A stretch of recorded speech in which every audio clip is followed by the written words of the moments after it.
بسم اللہ الرحمن الرحیم۔ محترم سامعین، ناظرین و ویورز، السلام علیکم ورحمۃ اللہ وبرکاتہ۔ امید ہے آپ اللہ تعالیٰ کے فضل و کرم سے خیریت سے ہوں گے۔ اللہ تعالیٰ آپ کو، آپ کے اہل خانہ کو ہمیشہ اپنی حفظ و امان میں رکھے، آمین۔ راہ ہدایت و نجات کے سلسلے کا ولاغ درس قرآن کا آغاز کرتے ہیں۔ مدرس ہیں جناب قاری حافظ مولانا محمد اقبال صاحب، خطیب جامعہ مسجد نگینہ انصاریہ شیخوپورہ۔ یہ روزانہ سلسلے کا ولاغ ہے جو روحانی اور قرآنی ہونے کے علاوہ سراسر باعث خیر، باعث برکت اور باعث ثواب، اور اسے میں اپنے یوٹیوب چینل بشیر رشیدی پر روزانہ پیش کرتا ہوں۔ لہٰذا اگر آپ نے اسے ابھی تک سبسکرائب نہیں کیا تو ضرور سبسکرائب کیجئے، دوستوں سے شیئر بھی کر کے بیل آئیکن کو ضرور پریس کیجیے گا تاکہ آنے والے ایسے روحانی اور قرآنی نوٹیفیکیشنز آپ تک اور دوستوں تک باقاعدہ اور بر وقت پہنچتے رہیں۔ تو شروع کرتے ہیں درس قرآن۔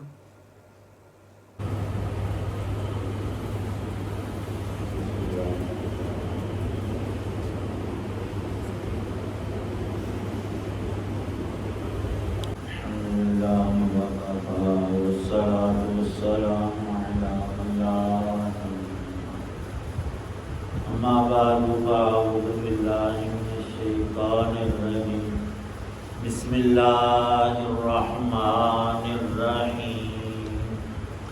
اسکنوہن من حیث سکنتم من وجدکم ولا تضاروہن لتضیقوا علیہن وإن كن أولات حمل فأنفقوا عليهن حتى يضعن حملهن فإن أرضعن لكم فآتوهن أجورهن وأتمروا بينكم بمعروف وإن تعاسرتم فسترضع له أخرى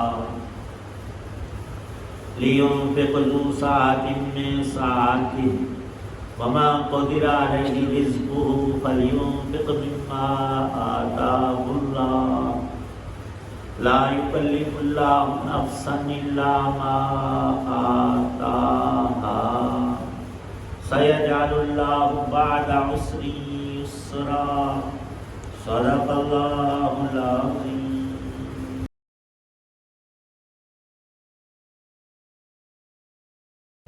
ان عورتوں کو اپنی حیثیت کے مطابق شوہر اسی جگہ رہائش مہیا کریں جہاں وہ رہتے ہیں، اور انہیں تنگ کرنے کے لیے انہیں ستاؤ نہیں، اور اگر وہ حاملہ ہوں عورتیں تو ان کو اس وقت تک نفقہ یعنی خرچہ دیتے رہو جب تک وہ اپنے پیٹ کا بچہ جن لیں۔ پھر اگر وہ تمہارے لیے بچے کو دودھ پلائیں تو انہیں ان کی اجرت ادا کرو، اور اجرت مقرر کرنے کے لیے آپس میں بھلے طریقے سے بات طے کر لیا کرو، اور اگر تم ایک دوسرے کے لیے مشکل پیدا کرو گے تو اسے کوئی اور عورت دودھ پلائے گی۔ ہر وسعت رکھنے والا اپنی وسعت کے مطابق نفقہ دے، اور جس شخص کے لیے اس کا رزق تنگ کر دیا گیا ہو تو جو کچھ اللہ نے اسے دیا ہے وہ اسی میں سے نفقہ دے۔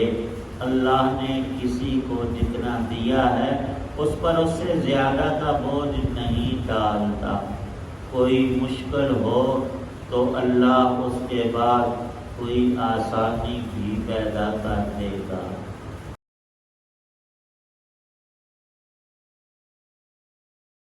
سورۃ الطلاق کی آیت 6 اور آیت 7 ہیں۔ اللہ تعالی شانہ نے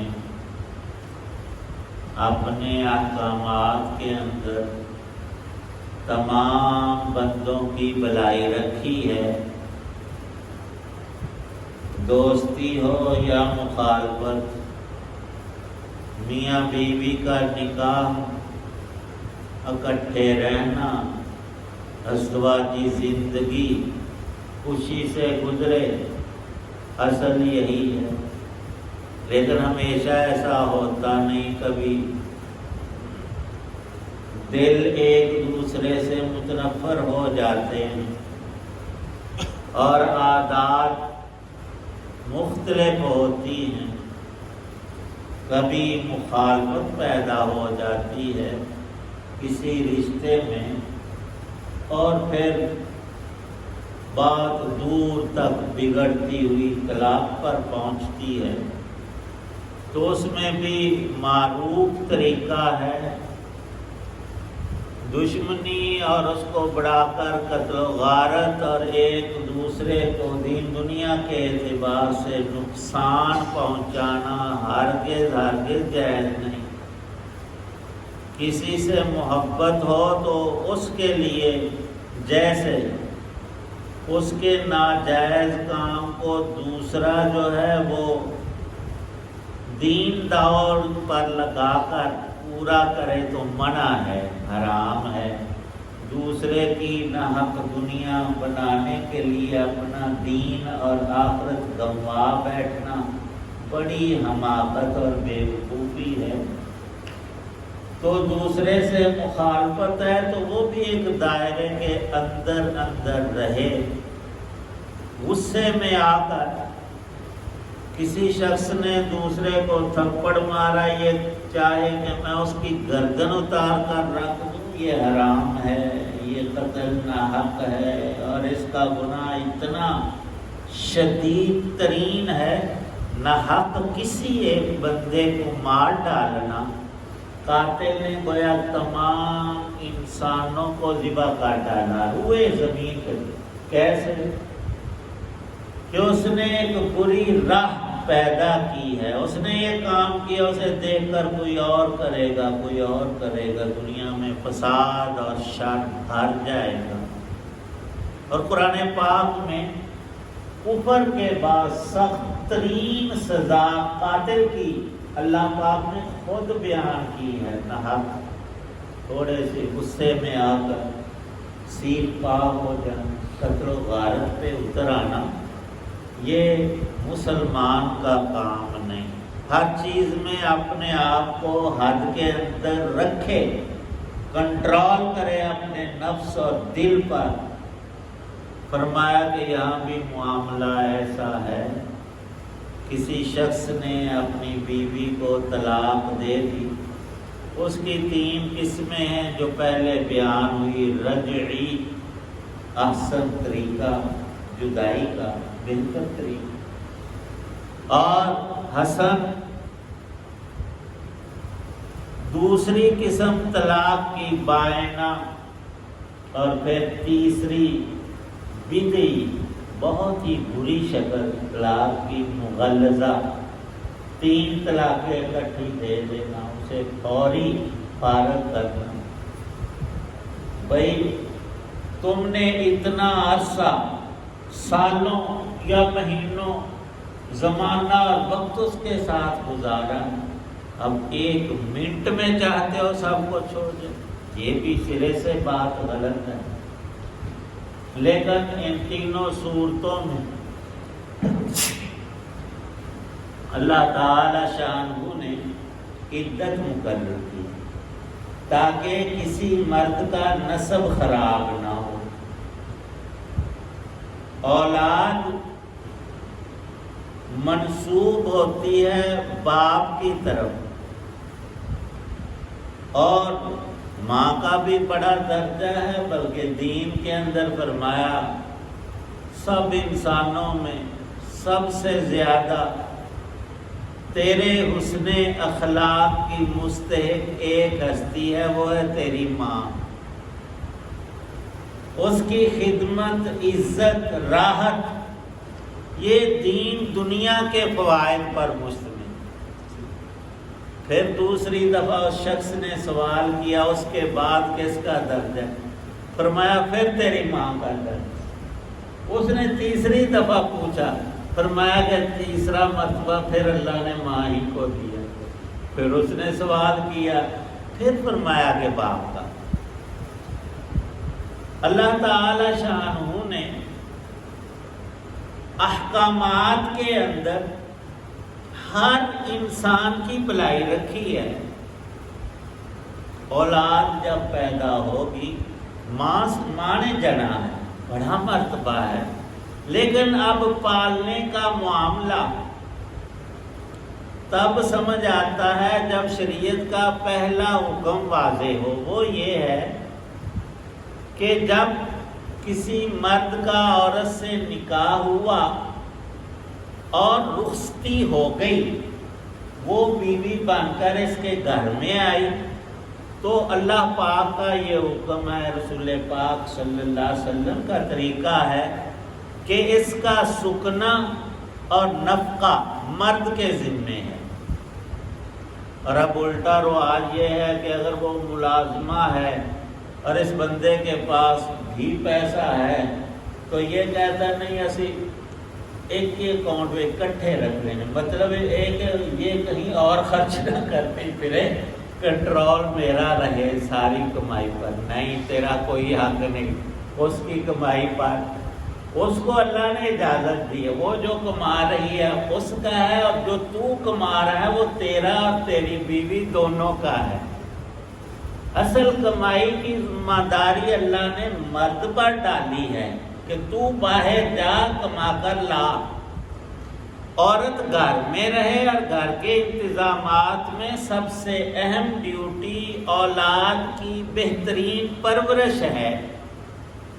جب دونوں ہی ملازم ہیں اور بچہ پیدا ہو گیا تو نہ اس کو بیچارے ساتھ لے جا سکتے ہیں، وہ نوکریوں پہ اور کاموں پہ کہاں وہ عورت رکھے گی۔ یہ رواج الٹ شروع ہوا ہے کہ سب عورتوں کو اکسا کر مردوں کی جگہ پر اور مردوں کو عورتوں کی طرح بنانے کی صحیح اعلان مشکور مختلف ہتھ کنڈوں سے شیطانی اعمال میں سے یہ عمل ہے، لیکن اس کو اتنا اچھالا گیا کہ مسلمان اور ان کا دین جو ہے وہ عورت کو پیس کر رکھنا چاہتے، اس کے سارے حقوق اور اپنے پاس سے حقوق گڑے ہوئے، لیکن مسائل ہیں اپنی جگہ پر۔ جو میں نے بات عرض کی کہ ذمہ داری شادی نکاح اور رخصتی کے بعد، صرف اگر نکاح ہوا ہے تو وہ جو لڑکی ہے منکوحہ جب تک اپنے ماں باپ کے ہاں یا اپنے گھر میں ہے تو اس کا خرچہ اپنا ہے، نفقہ سکنا، لیکن جب یہ لے آیا ہے اب اس کی بیوی ازدواجی زندگی ان کی شروع ہو رہی ہے، تو اسلام کیا کہتا ہے، اللہ کا کیا حکم ہے، مرد کمائے اپنے لیے اور اپنی بیوی کے لیے، اس کی رہائش، اس کا خرچہ، کھانے پینے کا، لباس، جوتا، ضروریات جو زندگی کی ہیں۔ لیکن اللہ پاک نے یہ نہیں فرمایا کہ تم نے ہر مہینے 50,000 اس کو دینا ہے یا 5,000 میں یہ گزارا کر، جیسا فرمایا اللہ نے تمہیں روزی دی ہے وسعت کے ساتھ دی ہے تو اسے بھی اسی حساب سے دو، اور رزق میں کمائی میں تنگی اور تھوڑا پیسہ تو گزارا کرو دونوں۔ اب عدت کے اندر جو معتدہ جس کو طلاق ملی ہے اس نے عدت ضرور گزارنی ہے۔ طلاق کی تینوں قسموں میں کوئی بھی قسم ہو، رجی ہو، طلاق بائن ہو یا مغلظہ، جب تک عورت عدت کے اندر ہے اللہ کا حکم یہی ہے کہ یہ مرد اس کو رہائش بھی دیے رکھے اور اس کا خرچہ بھی اٹھائے۔ کیوں؟ ابھی وہ کامل نکاح سے باہر نہیں ہوئی، جب عدت ختم ہو جائے گی اب وہ جہاں چاہے نکاح کرے نہ کرے، والدین کے رہنا چاہتی ہے جہاں بھی، تو اب سکنا نہیں، اب نفقہ نہیں، لیکن جب تک وہ عدت کے اندر ہے ایک گناہ اس کی بیوی ہے، کیونکہ وہ دوسرے سے نکاح نہیں کر سکتی بلکہ منگنی بھی حرام ہے جب تک عدت نہ گزر جائے۔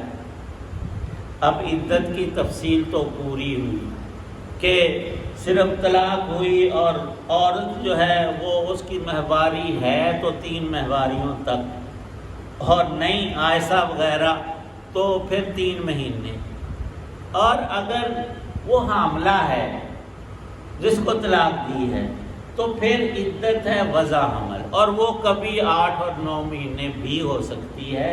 تو اللہ نے تاکید کے ساتھ پھر کہا ہے کہ یہ مرد اپنی اس متعلقہ طلاق یافتہ بیوی کو جب تک بچہ پیدا نہیں ہوتا سکنا اور نانو نفقہ دے گا۔ اس کا کیوں؟ عورت کے پیٹ میں جو بچہ ہے اس کا باپ یہ ہے، اس کا خرچہ اسی کے ذمے ہے، اور عورت بھی عدت میں ہے۔ اگلا مسئلہ کہ جب بچہ پیدا ہو گیا تو اب وہ دودھ پلائے یا نہ، اور یہ مرد اپنا بچہ یا بچی اس کے ہاں رکھے کہ نہ۔ فرمایا کہ انسانوں والا کام تو یہ ہے کہ بچے پر اتفاق کر لیں، اسے تکلیف نہ پہنچے۔ ہاں، جس عورت نے اس کو جنا ہے وہ اس کی ماں ہے، اگرچہ باپ نے طلاق بھی دے دی لیکن بچہ اس کی ماں تو وہی ہے نا۔ فرمایا کہ وہ دودھ پلائے، طلاق نہ ہوتی تو دودھ پلانا واجب ہوتا ہے، اور اگر ڈاکٹر وغیرہ منع کرے تو پھر باپ بندوبست کرتا ہے متبادل کا، کوئی انا رکھے، یا اب عورت کی جگہ وہ ڈبے کا دودھ نکلا ہوا اس سے گزارا ہو جاتا ہے۔ تو بہتر یہ ہے کہ ماں کا دودھ بچہ پیتا ہو تو وہ ماں ہی پلائے، لیکن متبادل جائز ہے کسی اور عورت کا کوئی بندوبست کرتا ہے کسی بھی وجہ سے، تو وہ جو دوسری عورت اس بچے کو ماں کے علاوہ دودھ پلاتی ہے وہ اس کی رضائی ماں بنتی ہے، اس کے بھی مسائل الگ سے ہیں۔ بہرحال اس آیت میں یہ ہے کہ اس نے بچہ جنا، عدت ختم، اب جو بچہ پیدا ہوا ہے وہ ماں باپ اس کے جو ہیں باوجود طلاق اور جدائی ہو جانے کے بچے کے اعتبار سے اتفاق کر لے یہ عورت اس کو دودھ پلائے، لیکن واجب نہیں۔ اگر وہ کہے کہ کوئی اور عورت دودھ پلاتی ہے تو وہ 10,000 مہینہ تو اس سے لے گی، رواج ہے، تو وہ تنخواہ میں لیتی رہوں گی جب تک میں دودھ پلاتی ہوں۔ تو اللہ پاک فرماتے ہیں اگر کسی اور عورت کو پیسے دے کر دودھ پلانا ہے تو یہ عورت بہتر ہے، کیوں؟ یہ ماں بھی ہے، جو شفقت اس کے ہاں ہوگی وہ وہاں نہیں۔ اور عورت ضد پہ آ جائے کہ میں کسی قیمت پر دودھ پلاتی ہی نہیں، یا وہ کہے کہ تو ₹1,00,000 مہینے کا دے، دوسری عورتیں 10,000 میں پلاتی ہے، اکٹھا ہی 1,00,000 مانگے، تو اللہ پاک فرماتے ہیں پھر اس کی ضد پورا کرنا چھوڑ دو، تم اور بندوبست کر لو، اللہ پاک اس میں برکت دے دے گا۔ لیکن بنیاد یہی ہے کہ یہ ماں راضی ہو کر عرف کے اعتبار سے جو خرچہ بڑھتا ہے وہ لے سکتی ہے اور اس بچے کو دودھ پلائے۔ اور اللہ نے کیسی انصاف، اعتدال، عدل کی بات کہی کہ تم آپس کی زدہ زدی میں بچے کا نقصان نہ کرو، اس کے فائدے کی بات سوچو اور اپنے غصے کو روک کر رکھو۔ انصاف اور عدل اور بہتر اور اچھے اخلاق سے اللہ تعالی شانہ کے ہاں سے برکتیں اور رحمتیں ملتی ہیں۔ اللہ پاک ہم سب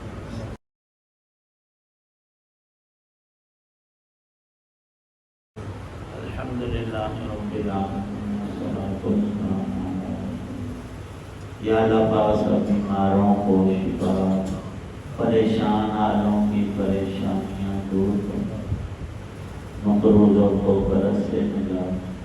حضرات دعا میں موجود ہیں، سب کی نیک دعائیں قبول کرو۔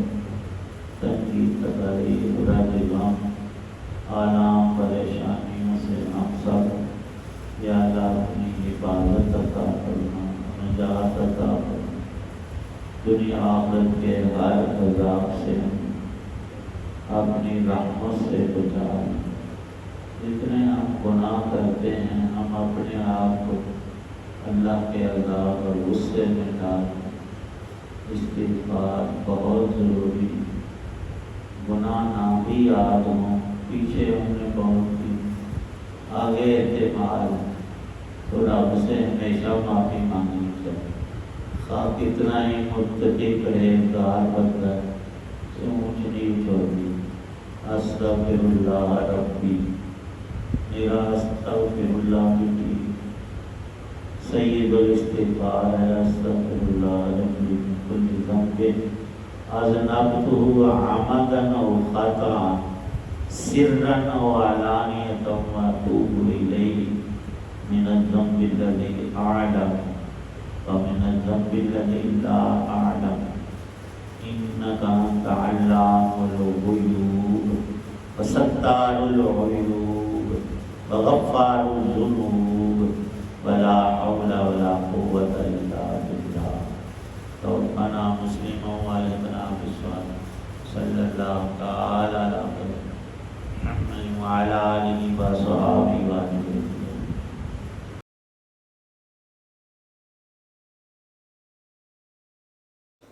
آپ سن رہے تھے اور دیکھ رہے تھے راہ ہدایت و نجات کے سلسلے کا ولاغ درس قرآن. آج کے درس میں سورہ طلاق کی آیات مبارکہ 6 اور 7 کی تلاوت، ترجمہ اور تفسیر بیان کی گئی. مدرس تھے جناب مولانا محمد اقبال صاحب، اور اسے میں نے اپنے یوٹیوب چینل بشیر رشیدی سے آپ کی خدمت میں پیش کیا. ایک دفعہ درخواست ہے کہ اگر آپ نے اسے سبسکرائب نہیں کیا تو ضرور سبسکرائب کیجیے گا. اللہ تعالیٰ آپ کا حامی و ناصر ہو. اللہ تعالیٰ آپ کو، آپ کے اہل خانہ کو ہمیشہ اپنی حفظ و امان میں رکھے. آمین. اپنا بہت خیال رکھیے گا. اپنی دعاؤں میں پاک وطن، والدین، آباء و اجداد، دوستوں کے علاوہ اس ناچیز کو بھی شامل فرمائیں تو انتہائی شکر گزار ہوں گا. آج کا ولاگ اس دعا پر ختم کرتا ہوں کہ آپ اور آپ کے اہل خانہ جہاں بھی رہیں خوش رہیں، آباد رہیں، شاد باد رہیں. آمین. السلام علیکم ورحمۃ اللہ وبرکاتہ. پاکستان زندہ باد. اللہ حافظ.